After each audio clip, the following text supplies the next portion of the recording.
Eu sou o professor Inairo Gomes, Francisco Inairo Gomes. No sistema do mérito, a criação dos programas de governo partem de um conjunto de princípios fundamentais que, uma vez aplicados aos cenários nacional e mundial, sugerem as premissas básicas norteadoras das ações do Estado a serem executadas como programas de governos. Os princípios fundamentais são postulados, conclusões óbvias emergentes do raciocínio lógico que atendem e recebem a chancela do império da razão. Exatamente dos cenários moral, político, econômico, social, cultural e educacional atuais, vislumbrados no Brasil e no mundo, e para darmos o passo inicial da construção de um programa de governo, extraímos para apreciação da nação, para que ela faça emendas, acréscimos, supressões, correções, o que achar conveniente, os seguintes princípios fundamentais. Programa de governo ético. A condição primeira de um programa de governo ético é ter seus pilares mestres fincados sobre princípios que sejam bem fundamentados e éticos. Sem essa condição, a priori, nos distanciamos da excelência na gestão, passamos a conviver com um cenário de desarmonia, confusão e incerteza. Uma boa fundamentação dos princípios selecionados para adoção num programa de governo ético nos revela a precessão de estudos, pesquisas e reflexões profundas que denotam senso de responsabilidade e bons propósitos de quem os abraça. Sem isso, temos as demagogias e os plágios concebidos de afogadilho. A ética num programa de governo nos mostra o caminho a seguir e nos dá certeza de bons resultados ao percorrê-lo, mesmo diante de erros que viemos a cometer durante a sua execução. Temos dito e confirmado, é menos desastroso fazer tudo errado, mas na direção certa, do que fazer tudo bem certinho, mas na direção errada. No sistema do mérito, os programas de governo apresentam seus fundamentos e princípios, dos quais são extraídas as premissas básicas a serem submetidas à nação para seu conhecimento, aprimoramento, debates, acréscimos, sugestões e, por fim, após aprovados, adotados pelo Estado e executados pelos governos. Na sequência, veremos o conjunto de princípios fundamentais que no sistema do mérito dão suporte ao programa de governo a seguir apresentado. Princípios fundamentais de um programa de governo. O princípio de conservação da vida, como não poderia deixar de ser, é o mais importante e o primeiro de todos, porque é seguindo esses princípios que são atendidas as exigências fundamentais de nutrição, reprodução e evolução que garantem uma vida plena e em harmonia. Seguindo o princípio de conservação da vida, temos o princípio moral da ética. E aí esse princípio moral da ética é um sinônimo de amor. Aquele amor que o mestre nos ensinou, que diz, ama o teu próximo como a ti mesmo. Depois desses dois princípios nucleares, aí nós teremos mais uma série de outros princípios, como o princípio da Demarque Repadi, princípio do Estado ético, princípio da transparência, princípio da representação geopolítica, princípio da suficiência, princípio da honestidade, princípio do crédito pleno e público, princípio dos 4 mercados, princípio do pleno emprego, princípio do salário necessário, princípio da família demárquica, princípio da cultura soberana e princípio das oportunidades iguais, entre outros. Falemos sobre o princípio da conservação da vida, aquele princípio que está voltado para o atendimento das exigências fundamentais de nutrição, reprodução e evolução. A vida se manifesta desde o seu primeiro aparecimento com a característica fundamental de atividade de luta pela conservação. Esse princípio logo se divide em dois, conservação do indivíduo e conservação da espécie, a que preside 2 funções básicas de nutrição e reprodução. Há uma linguagem comum a todos os seres vivos que todos compreendem. Fome e amor ou afeição, mas no sentido de também entender-se como sendo sexo. Trata-se de leis férreas, ferozes em seus primórdios, mas sempre equilibradas em perfeita justiça. Conservar-se é o mais premente e sempre presente esforço da vida.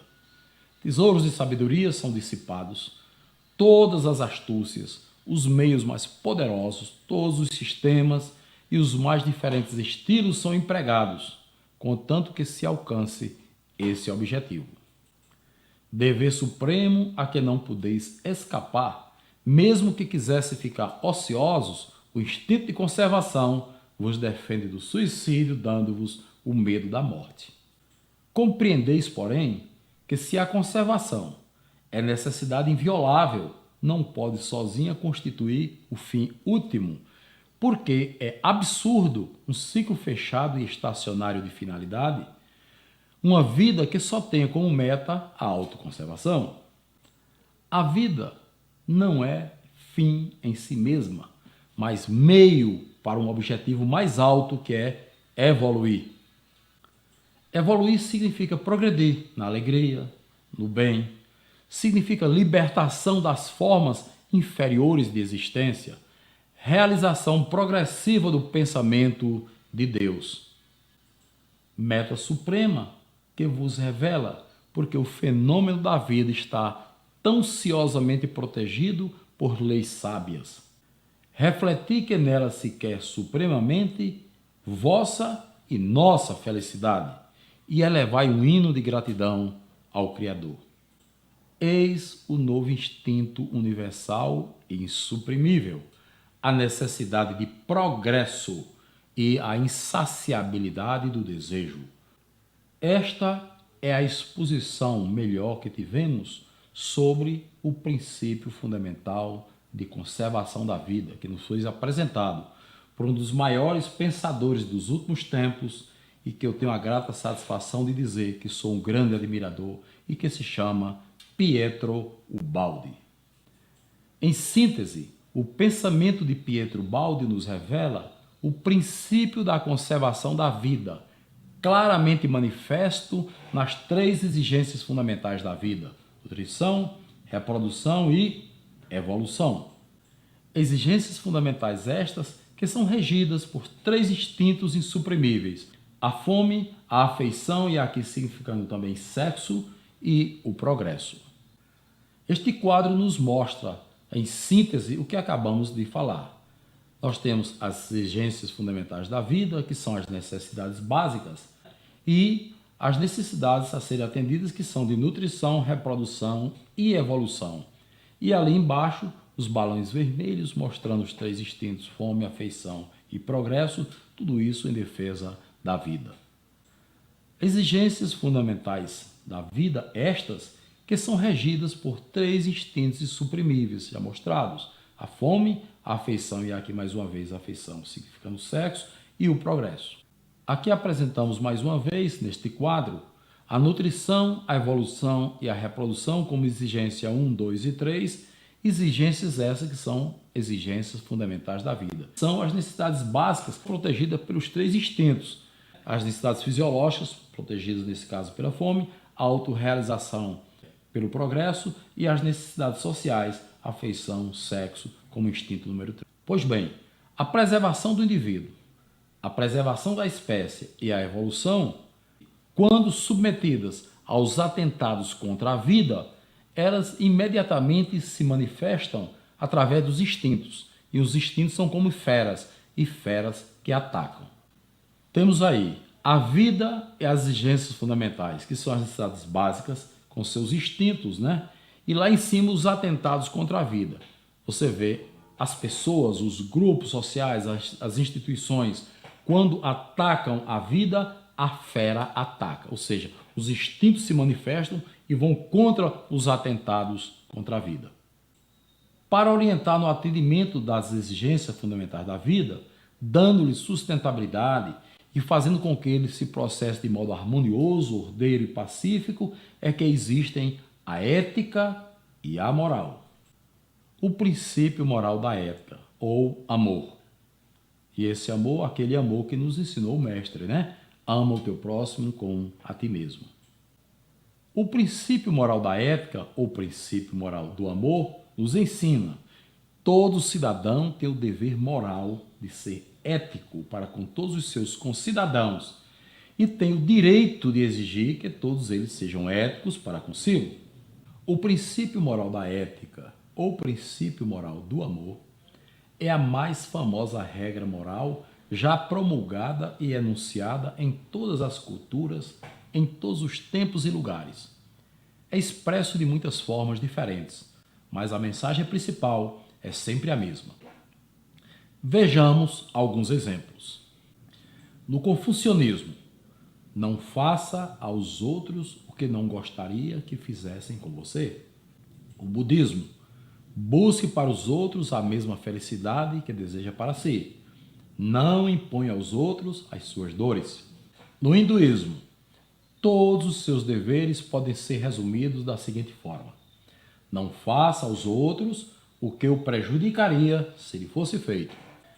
O judaísmo, se pode prejudicá-lo, não faça ao seu semelhante.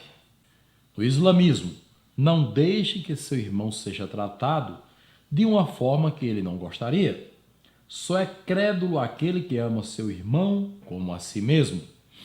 O taoísmo, veja o êxito do seu vizinho como seu próprio êxito e a derrota do seu vizinho como sua derrota. Em Moisés, vemos a síntese da lei, que diz no seu artigo 1º, ama ao teu Deus sobre todas as coisas, e artigo 2º, ama ao teu próximo como a ti mesmo. O exemplo maior de todos nos é apresentado por Jesus de Nazaré, o nosso grande mestre, que nos disse: amai-vos uns aos outros como eu vos amei. E nesse caso ele não só veio dizer que a lei estava correta, mas veio viver a lei e mostrar que era viável, e foi exatamente com essa sua demonstração que é o homem mais importante, mais atual de todos os tempos. A inclusão do princípio moral da ética, que é amor, num programa de governo, torna imperioso para a organização política que o fizer, por razões de coerência, a incorporação deste ao seu estatuto partidário e sua rigorosa observância, sem o que incorrerá naquele grave erro que diz: faça o que eu mando, mas não faça o que eu faço. Outro sim, o princípio moral da ética, que é amor, quando respaldando um programa de governo, o torna obrigatoriamente ético e se impõe como o seletor de todos os demais princípios, sejam eles políticos, econômicos, sociais, culturais ou educacionais, que vierem a fazer parte do mesmo programa. Princípio da demarquia Repadi. O princípio da demarquia Repadi. Vamos explicar primeiro o que é demarquia e o que é Repadi. Demarquia, gente, é a verdadeira democracia. E Repadi quer dizer ré de representativa, pá de participativa e de distributiva das riquezas e das oportunidades. A demarquia Repadi, portanto, reconhece a todos os cidadãos a titularidade do poder constituinte e o direito ao seu exercício direto ou indireto, mediante um tipo de representação que nunca os exclui da participação política no processo decisório governamental, reconhecendo e assegurando o direito ao exercício direto e indireto do poder constituinte. É o princípio da demarquia Repadi que garante a manifestação plena da soberania nacional e de todos os benefícios que dela decorrem, como, por exemplo, a distribuição das riquezas e das oportunidades. Princípio do Estado ético. O princípio do Estado ético, e aqui o Estado como amparador e protetor do cidadão, é o Estado ético que incentiva, ampara, protege e enriquece os cidadãos e as suas instituições públicas e privadas, muito diferente do Estado tirano, que explora, pune, persegue e empobrece os cidadãos e as suas instituições, que é o tipo de Estado que está hoje vigente no Brasil, né? Esse tipo de Estado patrocinado pelo sistema Sococa, que já dissemos, né? Sococa é socialismo, comunismo, capitalismo, que já sabemos, é uma coisinha só. No âmbito penal, o Estado ético, enquanto amparador e protetor do cidadão, pauta a sua ação na predominância da norma moral sobre a norma jurídica e, no ato da aplicação da sanção jurídica, prioriza a não violência, ora restringindo, ora excluindo da sua aura protetora os infratores da moral e das leis. Princípio da transparência governamental. O princípio da transparência governamental nos diz que as ações governamentais devem ser transparentes em tudo e para conhecimento de todos, porque os governos demárquicos, ou seja, verdadeiramente democráticos, são eleitos por todos para servir a todos os cidadãos. Por exemplo, as contas bancárias das prefeituras, dos estados, do governo federal, enfim, das repartições públicas, deveriam ficar abertas para os cidadãos acompanharem as suas movimentações e evitar as roubalheiras do dinheiro público da forma que está acontecendo. Princípio da representação geopolítica.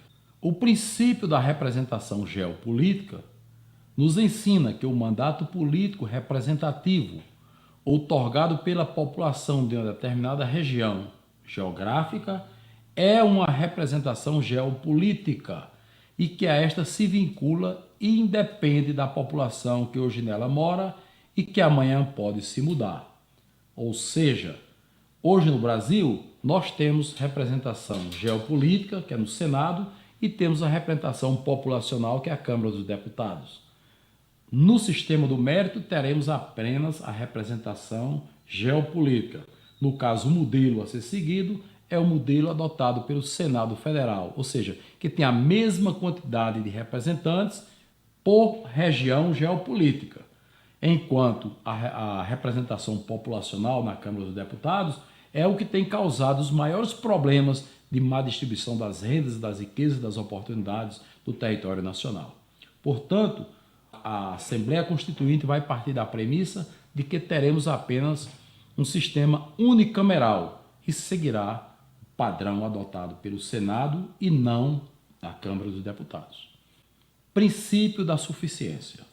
O princípio da suficiência é um princípio econômico que nos diz: as necessidades são limitadas e controláveis e os recursos, ou seja, o dinheiro e as riquezas existentes, são suficientes. E suficientes para quê, gente? Para atender todas as nossas necessidades, as necessidades básicas de toda a população. Portanto, se são suficientes o dinheiro e as riquezas, não se justifica nós continuarmos na miséria e na servidão, passando as dificuldades que nós passamos. Porque o princípio da suficiência nos mostra que temos um problema de gestão e nunca de escassez de riquezas. Princípio da honestidade. O princípio da honestidade nos ensina: todo ser humano é honesto, desde o seu nascimento até prova em contrário. Não raramente observamos reações contrárias quando enunciamos este princípio. Essas reações são compreensíveis quando analisamos diante da realidade do ser humano adulto e já corrompido pelo sistema Sococa que hoje conhecemos. Sococa, eu vou lembrar mais uma vez, gente, é socialismo, comunismo, capitalismo, que já sabemos, né? É uma coisinha só, viu? No entanto, quando refletimos sobre o ser humano, antes de ele se tornar uma vítima do sistema, concluímos, deveras, o princípio da honestidade está correto. O ser humano está necessitando de cuidados. Ele sim merece o nosso crédito. Contemplando a beleza, a inocência e a pureza de um recém-nascido, também é fácil concluir: é uma insensatez. Aliás, é uma grande insensatez, o princípio oposto e que nos está sendo imposto pelo sistema Sococa, segundo o qual todo ser humano é desonesto até prova em contrário. Parece inacreditável, mas a intenção da oligarquia financeira e dos governos corruptos ao usurparem a nossa mina de dinheiro, foi exatamente para imporem restrições ao crédito devido a todos os seres humanos, para assim escravizá-los desde a infância, desde a mais tenra idade. Para termos uma ideia da gravidade desse problema, basta nos ir a um banco e solicitar um empréstimo. Ali conheceremos a amplitude das restrições creditícias que nos são impostas, tais como exigência de avais, garantias reais, cadastros que devassam a nossa individualidade. Vejam só, os bancos são as piores instituições do Brasil e do mundo, inclusive os que prestam os piores serviços à sociedade. Essas exigências de cadastros e essa negação de crédito é a prova da desonestidade deles, porque se eles fossem honestos, não estariam desconfiando de toda a sociedade. Mas não precisamos ir tão longe. Basta nos observar a atenção e o tratamento que os governos vêm dispensando às nossas crianças, aos nossos jovens, aos nossos idosos, em se tratando da concessão de créditos para financiamento das suas necessidades básicas durante os períodos vintenário e da sua aposentadoria. Período vintenário, gente, é o período entre 0 e 20 anos, tá? Uma criança, para tomar dinheiro emprestado do banco, nem falar. E um jovem, para conseguir qualquer financiamento, nem falar, Inclusive para a sua educação. Ficam criando os programas educacionais com financiamentos pífios, juros elevados e impondo imensas dificuldades para os jovens, tá? E quanto aos aposentados, quando querem financiamento, é vinculado o empréstimo ao desconto na folha de pagamento, porque sabe que lá o INSS não falha, Ele desconta bem direitinho e manda para a conta do banqueiro. E, evidentemente, cobrando juros caríssimos, e explorando os aposentados. Essa é a grande realidade. Princípio do crédito pleno e público. O princípio do crédito pleno e público nos diz que todo ser humano tem direito ao crédito pleno e público. Por que pleno? Pleno porque tem que ser de acordo com os talentos, com as necessidades, com as vocações, as diferenças individuais. Tem que ser pleno. Banco não tem que estar limitando a capacidade, a potencialidade das pessoas. E público porque tem que ser extensivo a todas as pessoas físicas e jurídicas, a todos os seres humanos e a todas as empresas. E isso desde o primeiro até o último dia da sua existência. Ele é a decorrência natural de uma conjunção de princípios, dentre os quais se sobressaem os princípios da dignidade da pessoa humana, da ética enquanto princípio moral, da honestidade, das oportunidades iguais, da soberania, da suficiência, entre outros. Este princípio bem poderia ter como enunciado: acreditamos em Deus, o Criador, e acreditamos no homem, que é a criatura. Negar crédito ao ser humano é negar a sua viabilidade e, por consequência, de toda a criação, em cujo epicentro está o ser humano enquanto imagem e semelhança de Deus. Acreditar em Deus, assim, é acreditar no Criador, enquanto ser onipotente, onipresente e onisciente, que em si aglutina a expressão máxima da bondade, da justiça e da sabedoria, além de todas as demais virtudes. Acreditar no homem é acreditá-lo como criatura perfeita e concebida à imagem e semelhança do Criador, que não erra. Negar o crédito à criatura implica, na prática, em impedir a saída do campo da mera crença para o da experiência, que conduz inexoravelmente à comprovação científica da verdade irrefutável da existência do Criador. Por essa razão, o sistema do mérito, desde os primórdios da sua concepção, resolveu definitivamente o conflito em torno da existência ou inexistência de Deus e de um modo muito simples e objetivo, adotando como postulado a seguinte decisão positiva: Deus existe. Quando publicamos o livro Semente de Democracia, a ideologia do mérito, recorremos à física quântica, com o propósito de oferecer ao leitor uma concepção desse Deus que existe. Ali dissemos que, assim como os fótons são comprovadas simultaneamente, partículas e ondas mutantes em função da simples preferência do observador, Deus, e já estamos acostumados a isso, é o alfa e o ômega, o princípio e o fim, o tudo e o nada, e, portanto, a existência e a inexistência também. De sorte que será indiferente procurá-lo ou preferi-lo por qualquer caminho ou forma, pois qualquer que seja a nossa escolha, ela será coroada de êxito, pois ele, Deus, é a fonte mais pura da expressão quântica, de onde jorra o amor com todas as suas nuances e nobres manifestações, entre as quais destacamos a liberdade plena e a justiça absoluta.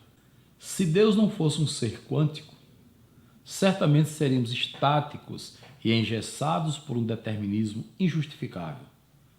Ele, por conseguinte, nem seria tão sábio, nem tão bom e nem tão justo, pois suprimindo o nosso livre-arbítrio para procurá-lo e encontrá-lo quando quiséssemos e pelo caminho e forma que bem entendêssemos, estaria o Criador pondo em dúvida a sabedoria da sua própria criação, concebida à sua imagem e semelhança, cuja magnitude atinge o seu ápice na sublime concessão das liberdades de pensamento e expressão. O sistema do mérito respeita o direito e os limites de cada ser humano na hora de procurar e conceber a Deus como bem lhe aprouver, fazendo uso pleno tanto da razão como da sua liberdade de pensamento e expressão. Princípio dos 4 mercados. O princípio dos 4 mercados amplia a nossa visão da realidade, da vida. E ele nos diz, no momento de normalidade global, o mercado de trabalho é o mesmo de consumo, pois as pessoas que trabalham são as mesmas que consomem. O resultado do seu trabalho, óbvio, né? O mercado pode ser dividido em relação ao tempo, em presente e futuro, e ao espaço nacional, em interno e externo. Princípio do pleno emprego. O princípio do pleno emprego nos assegura: o mercado de trabalho existe e todos têm o direito nele a um emprego digno e compatível com as suas aptidões, para que possam trabalhar, produzir riquezas e assim retribuir o benefício do usufruto e ou consumo das demais riquezas da economia, a que todos igualmente têm direito.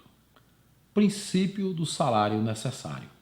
O princípio do salário necessário nos ensina: o salário necessário deve atender a todas as necessidades básicas do ser humano, desde o primeiro até o último dia da sua existência, de modo suficiente a permitir uma reserva financeira permanente que garanta o exercício pleno da sua liberdade e o integral respeito à sua dignidade.